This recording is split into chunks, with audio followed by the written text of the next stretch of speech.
called Influential Leadership Program. And over the next 4 days, we will really try to go deeper to try and understand what influential leadership stands for, and to try and answer a question, am I an influential leader? That's very important as we are leading within our own spheres of life, to try and assess ourselves and see where we're going. It could be you, it could be me, it could be anyone. This is basically what the program is all about. Am I that leader that can influence the next generation? Or how can I equip myself to be the leader that influences the next generation? Any leader has got power, but the moment you don't understand the power you have, it's a gift from above. You get what I'm trying to say? You get what she's trying to say?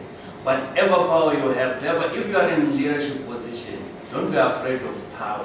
There is power in leadership. But if you accept that it is, you must, it's a free gift, in cause we say, it's grace, grace. Grace is something free. Life is so precious that we don't want to lose it. And whatever I own is so precious, I don't want to lose it. And that's where the sacrificial leadership comes in. A sacrificial leader is someone that is prepared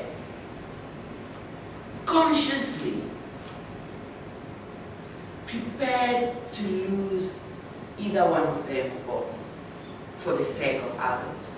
I really am very passionate about seeing women equality in all spheres of life, not just in industry and corporate world, but also in their homes and their social environments as well. Influential leadership really is quite broad, from corporate, from governments to small, medium enterprises, entrepreneurs. So therefore we need to come together as to what is it that how to lead, one being a legacy, two being to become an influential leader, because you can lead but not be an influential leader. If I came to you and I said, here's an opportunity, I'll back you, I support you, can you do it? And I will make sure that you do it. Will she be hardworking or not? Yes. Now, let's also unpack something else. This fallacy, this myth about foreigners. You know who built Europe? Foreigners. Who built America? Foreigners. The ones who got really pissed off, and I swear a lot, so I apologize. The ones who got really pissed off in their homelands, they got on a boat, went to America, black tankers, they built. Some of that also happened in Africa. The whole infrastructure that you see in South Africa was built by foreigners. For their own good stuff, yeah, but it was built by them. South Africa has experienced struggle, disaster, injustice and pain. We have heard the cries of our people. We have felt the desperation of our youth, and we have seen the despair in the eyes of our community. When one woman is empowered, they will empower a nation. And through Leading Women of Africa, I got this dream to say, after we identify that the gap that exists in Africa, it's not lack of resources, it's not lack of people, but it's lack of leadership. The Influential Leadership Program, it's actually an idea that is long overdue. And we believe that the program will equip leaders and aspiring leaders with practical tools in terms of their day-to-day leadership roles, either in their communities or in the space where they operate from.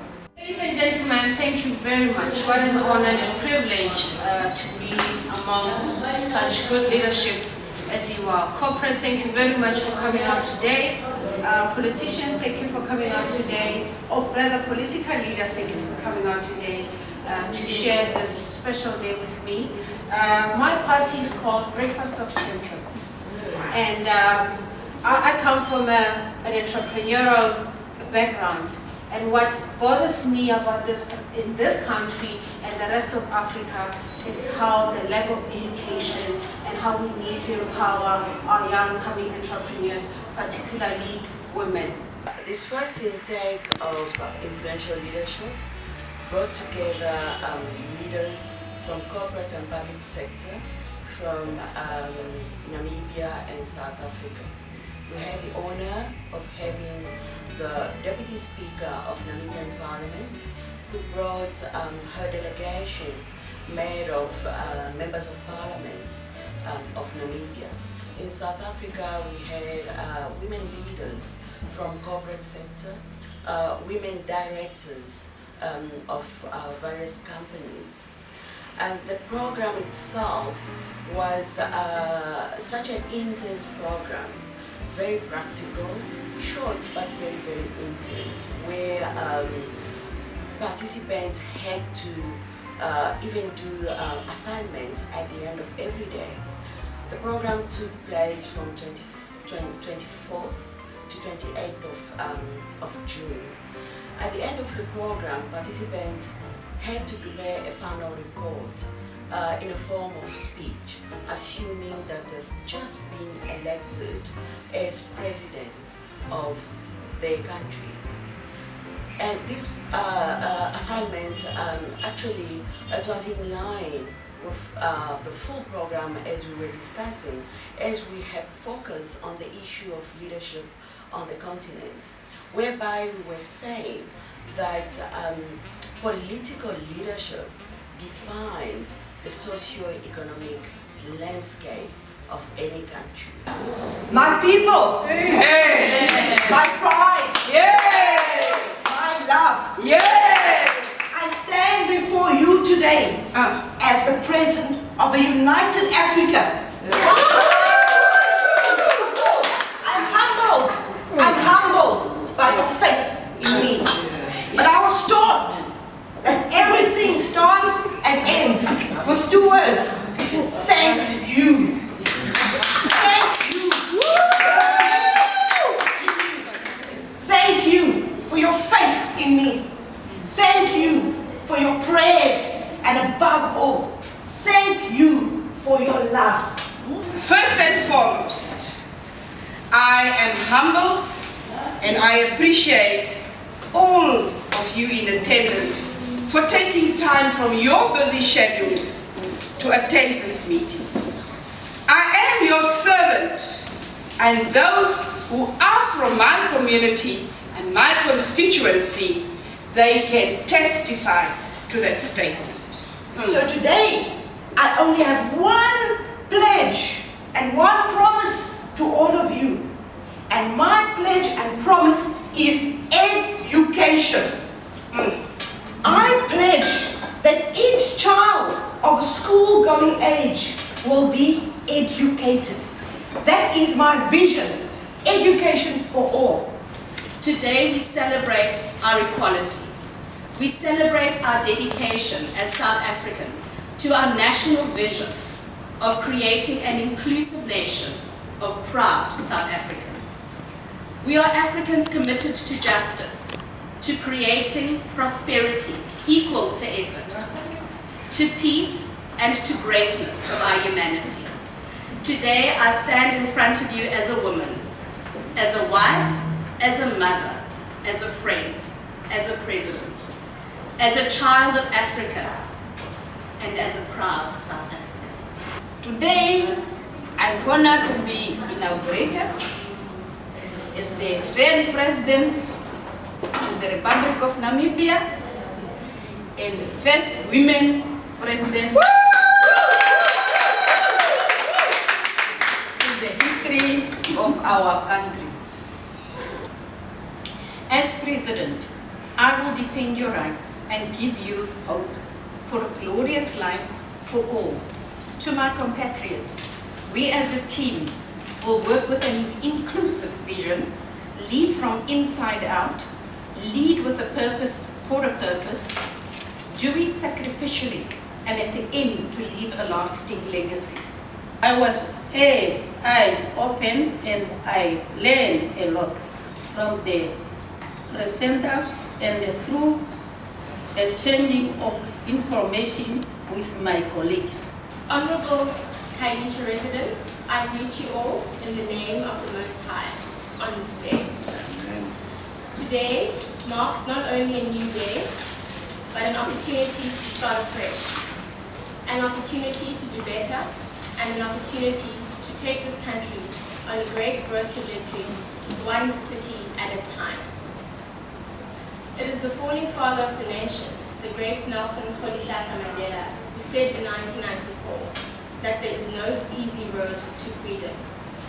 Back in 1994, this freedom was democratic, and we stand here in 2013 with a freedom that we're fighting in a different form. Director of Ceremonies, I'm humbled to be the trust of the President of this country he seen in me and put me in place to be sworn in as a woman of the Minister of Housing and Rural Development and Sanitation Programs, to bring back hope to my people and to develop the nation. As we are all aware that housing program in Namibia is a huge program, and even sanitation. We are having our people living in informal settlements. They don't have running water, they don't have toilets. That's why, as a woman, I understand. That's why I'm happy to be a Minister of Rural Development and Sanitation. My people, I will not promise that I will build it in one day. The housing and sanitation, I know it's a long process and need all our efforts.